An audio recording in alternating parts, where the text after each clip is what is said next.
यहाँ पर उपस्थित मंचाधीन महानुभव एवं मेरे प्यारे साथियों, आप सभी का हार्दिक अभिनंदन और स्वागत करता हूँ। मैं जो कविता आपके सामने कहने जा रहा हूँ, कविता का शीर्षक है नारी की व्यथा। कविता इस प्रकार है। बेटी बचाओ बेटी पढ़ाओ का नारा, बेटी बचाओ बेटी पढ़ाओ का नारा हमें खुद समझना और समझाना होगा। चाहे पुरुष हो या स्त्री, दोनों को अपनी सोच बदलना होगा, दोनों को अपनी सोच बदलना होगा। हमने पश्चिमी सभ्यता को तो अपनाया, हमने पश्चिमी सभ्यता को तो अपनाया, अपनी संस्कृति को भूल, अपनी संस्कृति को भूल उसे कहाँ निभा पाया, उसे कहाँ निभा पाया। अगर हमारी बहन प्यारी है तो दूसरों की बहन उससे भी न्यारी है, अगर हमारी बहन प्यारी है तो दूसरों की बहन भी उससे न्यारी है। वो भी किसी की बहन बेटी और माता है, वो भी द्रौपदी और सीता है, वो भी श्रीमद् भागवत गीता है, वो भी श्रीमद् भागवत गीता है। भारतीय ज्ञान परंपरा अगर हमें याद आती, भारतीय ज्ञान परंपरा अगर याद आती तो नारी की मर्यादा आज नष्ट ना हो पाती, नारी की मर्यादा आज नष्ट ना हो पाती, नारी की मर्यादा आज नष्ट ना हो पाती। निर्भया के बाद डॉक्टर बेटी के साथ दुष्कर्म और उसकी हत्या ना हो पाती, उसकी हत्या ना हो पाती।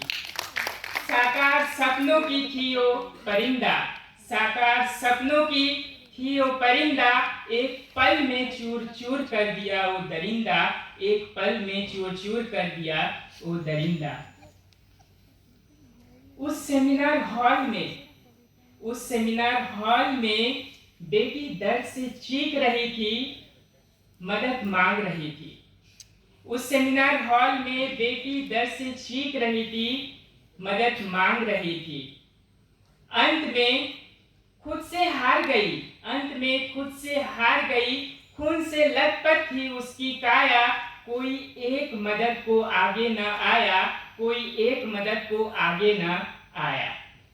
बेटी बचाओ बेटी पढ़ाओ का नारा उन दरिंदों को कहाँ समझ में आया, उन दरिंदों को कहाँ समझ में आया।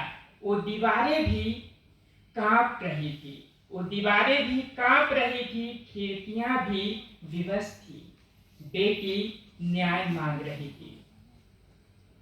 जब बात आती है दूसरों की बेटी की न्याय की, जब बात आती है दूसरों की बेटी की न्याय की, तो सब हो जाते हैं मौन। जब खुद की बेटी और बहन पर हो तो इसके जिम्मेदार है कौन, इसके जिम्मेदार है कौन।